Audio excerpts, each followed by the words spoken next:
头先咱要做伙来关心的，就是这台南市安南区城西的掩埋场，昨下晡是熊熊大火。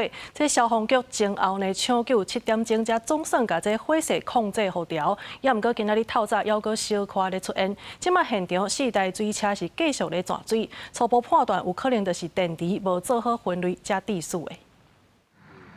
对无人机镜头看落去，红色的火有够严，兼有规片的白烟，有够惊人。消防队接到通报，随赶到现场，赶紧拍火。这场火灾是15下晡发生伫咧台南安南区城西掩埋场，喷射队内底熊熊出白烟，后来着火。消防局指出动27车，对下晡拍火到暗时10点有拍火去。不过昨日透早记者实在到场，喷射内底也阁有寡翕烧出烟，一点点的味道而已。 哦，所以没有影响到太大。是没，因为离我们还远了一点。哦，之前好像也有了啦。之前也有，可是好像没有这次那么严重。晨曦焚化厂发生大规模的一个垃圾火警首先我们在1个半小时内就让火势给局限住了。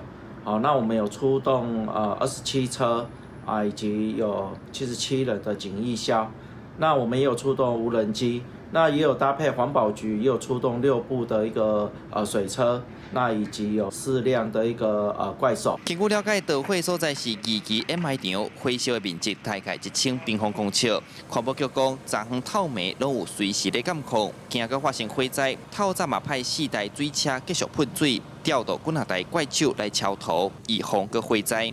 加在这回无造成任何伤亡甲财损。大概是因为民众把这个锂电池没有进行分类导致在垃圾里面闷烧起火，在晚间11点就顺利灭火完成。